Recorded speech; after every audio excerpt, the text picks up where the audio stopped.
Hi అండి. Welcome to empty vlogs.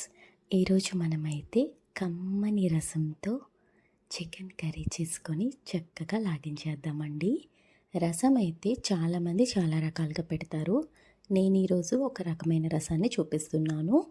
ఆ విధంగా మనం సింపుల్గా ఇంట్లోనే టేస్టీగా రసాన్ని ప్రిపేర్ చేసుకొని ఉత్తన్నంతో కూడా మనం తినేయచ్చు. బట్ నేనైతే ఈరోజు చికెన్ కర్రీ అయితే ప్రిపేర్ చేసుకున్నానండి. ఈ విధంగా మనం రసం అయితే తయారు చేసుకోవచ్చు. దానికోసం నేనైతే ఒక పెద్ద సైజు నిమ్మకాయ అంతా చింతపండుని తీసుకొని బాగా కడిగి నానబెట్టుకొని ఒక హాఫ్ అన్ అవర్ అయితే పక్కన పెట్టుకున్నానండి.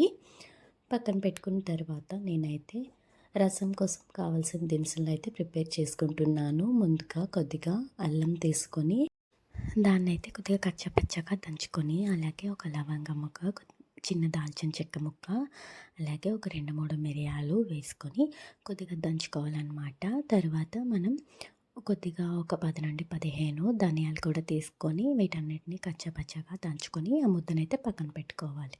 ఇప్పుడైతే నేను ఆ ముద్దతో పాటుగా ఒక టమాటో అలాగే ఒక పచ్చిమిర్చి తీసుకుంటున్నాను. టమాటోనైతే మనం చిన్న చిన్న ముక్కలుగా కట్ చేసుకోవాలి. టమాటోలు ఎక్కువగా తీసుకున్న దాని టేస్ట్ అయితే మారిపోతుంది. ఎందుకంటే మనం ఆల్రెడీ చింతపండు గుజ్జునైతే తయారు చేసుకుంటున్నాము కాబట్టి.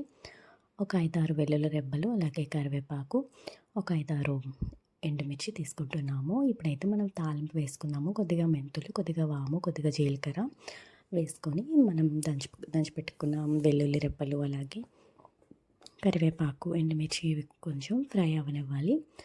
కొద్దిగా ఫ్రై అయిన తర్వాత మనం ఏదైతే దంచి పెట్టుకున్నాం కదా అల్లము, అలాగే మసాలా దినుసులు, ధనియాల ముద్ద ఉంది కదా, దాన్ని అయితే ఇందులో వేసుకొని బాగా వేగనివ్వాలి.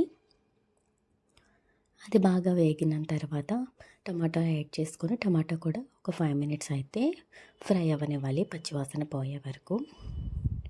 ఇప్పుడు మనం తీసుకున్నాం కదా చింతపండు గుజ్జు, దాన్ని యాడ్ చేసుకోవాలి. దానికంటే ముందు మనం టేస్ట్కి సరిపడా సాల్ట్, అలాగే మన స్పైసీనెస్ బట్టి కారాన్ని యాడ్ చేసుకొని ఒక 5 మినిట్స్ అయితే ఫ్రై చేసుకొని అప్పుడు మనం ముందుగా తీసి పెట్టుకున్న చింతపండు రసం ఏదైతే ఉందో మనకు కావలసిన రసం క్వాంటిటీ బట్టి దాన్ని అయితే మనం వడకట్టుకొని వేసుకోవాలి. దాన్ని అయితే ఒక 15-20 మినిట్స్ అయితే బాగా మరగనివ్వాలండి. ఈలోగా నేను చికెన్ కర్రీ కోసం గ్రేవీ అయితే ప్రిపేర్ చేసుకొని ఆల్రెడీ చికెన్ అయితే ముందుగానే బాయిల్ చేసుకున్నాను. సాల్ట్ అది వేసేసుకున్నాను. బాయిల్ చేసుకుంటే మనకి ఏంటంటే తొందరగా స్పైసెస్ అనేవి పడతాయి, అలాగే ఎక్కువ టైం పట్టదండి చికెన్ మనకి కుక్ అవ్వడానికి. ఏదైతే అది బాగా ఫ్రై అయిన తర్వాత నేనేం చేశానంటే ఏ వాటర్ అయితే బాయిల్ చేసామో ఆ వాటర్ని యాడ్ చేసుకొని మన చికెన్ అయితే బాగా కుక్ చేసుకోవాలండి. చూసారు కదా, ఈలోపు మన రసం కూడా రెడీ అయిపోయింది. పక్కన పెట్టేసుకుందామండి.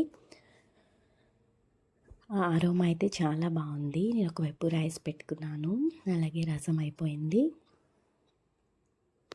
ఇప్పుడైతే చికెన్ కర్రీ చూడండి దగ్గరకు అయిపోయింది.